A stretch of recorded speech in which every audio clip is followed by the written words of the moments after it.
In the middle here, we have our function, as shown. So in order to graph a function, we should probably look at the asymptotes as well as the intercepts and the holes if any. So in order to do that, first I would factor the equation into simplest form and factor again and again. So here you can see that the numerator and the denominator are both multiples of x plus 1. So we could cross that out. However, we should first take note that there's a hole at x plus 1 is equal to 0, which would be x is equal to negative 1. So we have our holes. And then after canceling that out and taking note of the hole, we have this right here as our simplest factored form of the equation. So we think, okay, thou shalt not divide by 0. So we think, okay, so these two values cannot be equal to 0, so x is equal to 1 as well as x is equal to 3 would be our vertical asymptotes. So now we think, okay, so what are our horizontal asymptotes? That is fairly simple. We can look here and we think, okay, so if x were an infinitely big number, then the denominator would overpower the numerator. Thus, we have y is equal to 0 as our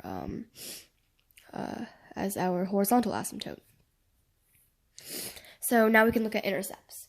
So the y-intercept is pretty simple. X is equal to 0, so we can take out everything except for the constants. So we have 4/3 as our y-intercept, because we have 4 over 3.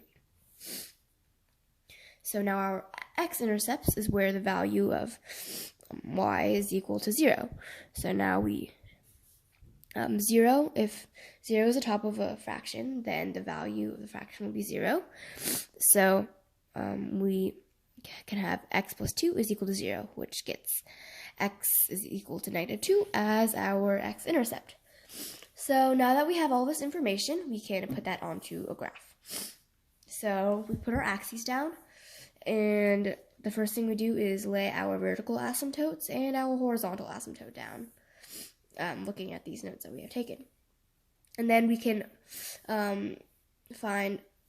we can first lay down our x and y intercepts, and then we can plug in a bunch of values of x that are relevant to to the graph, and then put those in the graph. So we have 4, 5, and 6, respectively. So we can place that 4, 5, and 6, and we have a curve, and it does follow the axes, the asymptotes. And then we have to remember to put the hole, and we can put some more points down for here.